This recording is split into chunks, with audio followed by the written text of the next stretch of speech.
గూడెం మైపాలన్నను చూస్తేనే గుడ్లు పెద్దయి చేస్తుండ్రు పటాన్ చెరువు కాంగ్రెస్ క్యాడరోళ్ళు. అన్న పారాషూట్ తోటి పార్టీల వాలిపోయిండని బాగానే మండిపడుతున్నట్టున్నారు. ఇవాళ నియోజకవర్గంలో రోడ్ ఓపెనింగ్ కార్యానికి పోతే గో బ్యాక్ మైపాల్ రెడ్డి అనుకుంటా ఎదురు తిరిగిండ్రు. కాంగ్రెస్ పార్టీ కార్యకర్తలను దొక్కిపెట్టి పార్టీ మారిన నీకు ఇవాళ రోడ్ ఓపెనింగ్ చేసే అర్హత లేదు.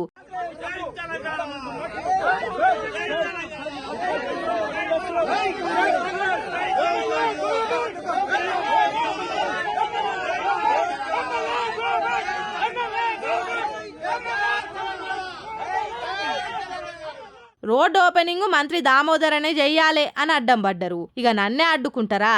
మీ అంతు చూస్తా, నా గురించి ఏమనుకుంటురు అనుకుంటా కాంగ్రెస్ కార్యకర్తల మీద బూతులు పోసిండు గూడెమన్నా. చూడు రెట్లుందో కథ. మీది మబ్బుల ఆశ చూసుకొని శంబులని లోల్కవోసుకున్నట్టు అయ్యింది. ఇప్పుడు చక్కగా బీఆర్ఎస్ పార్టీలున్న ప్రతిపక్ష నేత అన్న గౌరవం అన్నుండేది. ఇప్పుడు అధికార పార్టీలకు పోతే ఆళ్ళు దేక్తలేరు, ఇటు బీఆర్ఎస్ వాళ్ళకు శత్రువు అయిపోయిండు. తానోటి దలిస్తే దేవుడోటి దలిచిండంటే గిదే మరి అని కామెంట్లు చేస్తుండ్రు పటాన్ చెరువు పబ్లిక్.